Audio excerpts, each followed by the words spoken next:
Salut à tous, c'est Benoît Saint-Denis. Il Retrouvez-moi sur Kick en s'appelle seconde partie Benoît de soirée sur Saint-Denis. Canal+. Ah, Surnommé God of War, il fait partie des étoiles montantes du MMA, mais parfois, même les dieux tombent.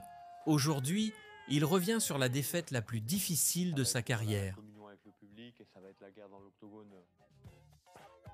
Le Ouais, 10 qui commence septembre, important, Benoît maintenant affrontait pour moi, Renato on va dire. Moicano, un adversaire redoutable.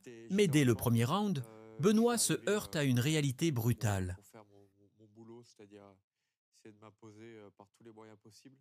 Je pense que malheureusement, Ce n'est pas seulement un match, c'est une guerre. j'ai À appris la fin du dans premier les round, conditions son difficiles visage est déjà marqué. grâce à ce combat. Mais c'est dans le second round qu'il montre ce qu'il a dans le Je ventre. réalise que c'est un sport qui, à ce niveau-là, dans le top 10, c'est quelque chose dans laquelle j'ai Malgré les participé. coups, malgré la Moi, douleur, en réalité, je Benoît suis parvient à content du reprendre le match. contrôle du combat.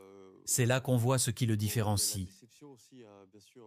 Déjà la déception. Mais le médecin décide que c'en est trop. Le combat est arrêté.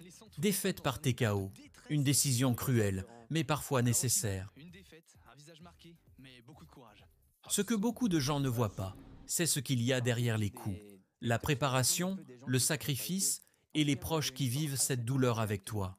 Benoît, lui, pense à sa femme et à ses proches avant tout. Dans la défaite, il y a toujours une leçon. Benoît le sait, ce n'est pas qu'un combat physique, c'est aussi une stratégie mentale. C'est ici que la vraie force de Benoît se révèle, la résilience. Il sait qu'il reviendra plus fort. Mais au-delà du combattant, Benoît est aussi un homme engagé.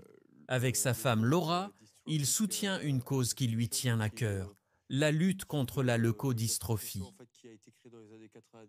Benoît est un homme de valeur, fidèle à ses convictions. Même dans l'adversité, il se relève toujours. La défaite n'est jamais facile, mais ce n'est qu'une étape. Et pour Benoît, ce n'est que le début. Alors, êtes-vous prêt à suivre son ascension ? Benoît, qu'est-ce que je peux vous souhaiter pour le futur? Beaucoup de victoires et d'aller le plus loin possible. On se revoit bientôt. N'oubliez pas de vous abonner pour suivre la suite de l'aventure, car le meilleur est encore à venir.